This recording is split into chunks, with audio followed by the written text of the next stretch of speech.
අපි හැමදාම පාවිච්චි කරන ඒත් පොඩ්ඩක්වත් හිතන්නේ නැති දෙයක් ගැන තමයි අද මේ කතාව. ඒ තමයි අපේ ගෙදරට එන විදුලියේ රහස් ගමන.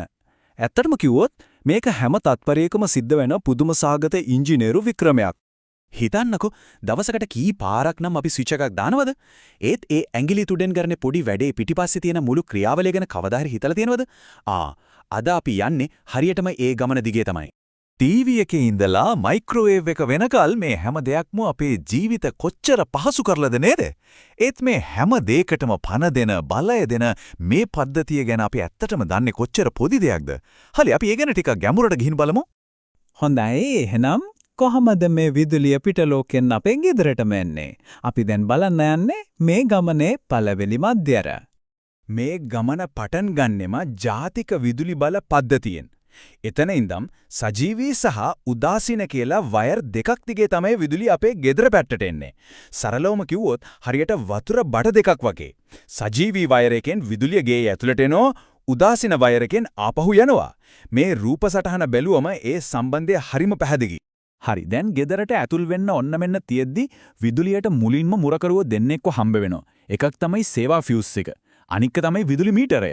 මේ දෙන්නව පහු කරගෙන තමයි විදුලියට ගේ ඇතුළටම එන්න අවසර හම්බ වෙන්නේ.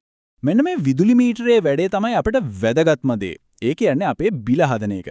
අපි කොච්චර විදුලිය පාවිච්චි කරනවද කියලා කිලෝවට් පැය වලින් මැනලා මාසේ අන්තිමට එන බිලේ ගාණ තීරණය කරන්නේ මෙන්න මෙයා තමයි.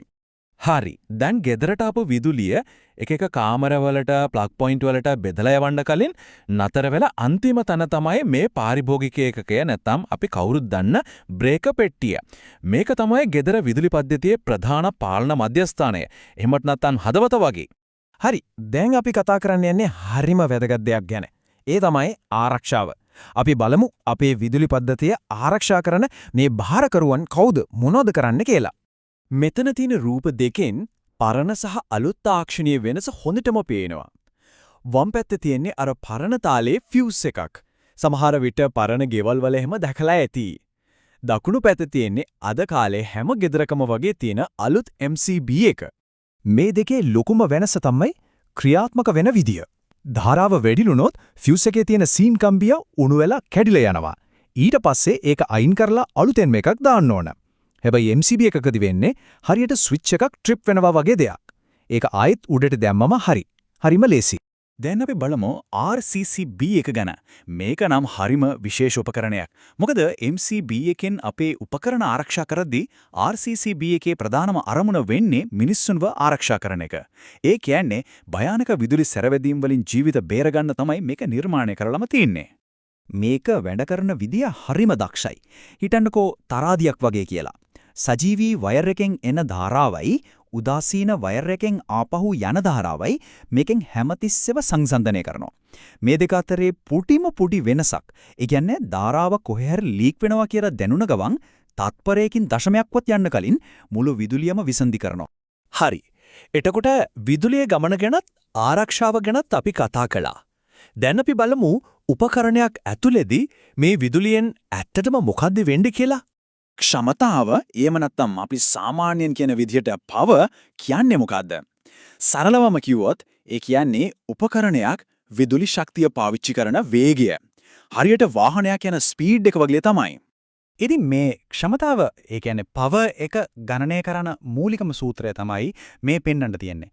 වොට් වලින් ක්ෂමතාව හොයාගන්න වෝල්ට් වලින් තියෙන වෝල්ටීයතාවය ඇම්පියර් වලින් තියෙන ධාරාවෙන් ගුණ කරන්න විතරයි තියෙන්නේ.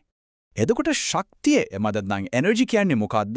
ඒ කියන්නේ යම්කිසි කාලයක් ඇතුළත අපි කොච්චර පවර් එකක් පාවිච්චි කළාද කියන එකේ එකතුව.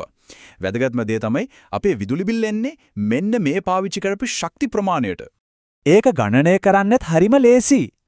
උපකරණයේ ක්ෂමතාව ඒක කොච්චර වෙලාවක් පාවිච්චි කළාද කියන කාලයෙන් ගුණ කළාම අපි පාවිච්චි කරපු මුළු ශක්තිය හොයාගන්න පුළුවන්.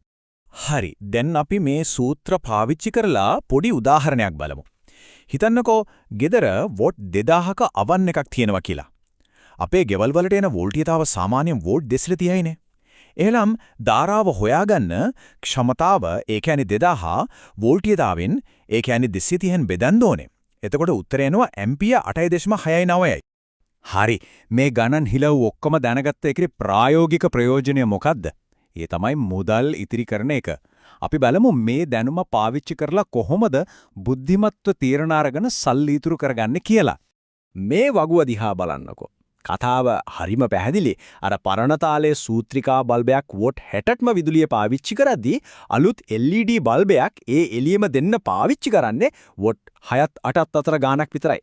ආයු කාලය ගැන කතා කළොත් වෙනස ඊටත් වඩා අහසට පොළොව වගේ. මේ තීරු සටහනෙන් ඒ කතාව තවත් හොඳටම පැහැදිලි වෙනවා. බලන්න අනිත් බල්බ් එක බලද්දී LED බල්බ් එකක ආයු කාලය පෙන්වන තීරුව කොච්චර ඉහළට යනවද කියලා. වෙනස ඇත්තටම S2ටවත් විශ්වාස කරන්න බැරි තරම්. ඉතින් අන්තිමට කියන්න තියෙන තීරණාත්මකම කාරණය තමයි මේක.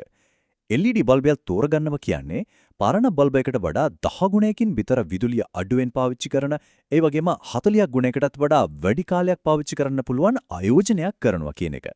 හොඳයි එහෙනම් අද අපි කතා කරපු දේවල් වලින් මතක තියාගන්න ඕන මේ ප්‍රධාන කරුණු ටික ඉක්මනට මතක් කරගමු.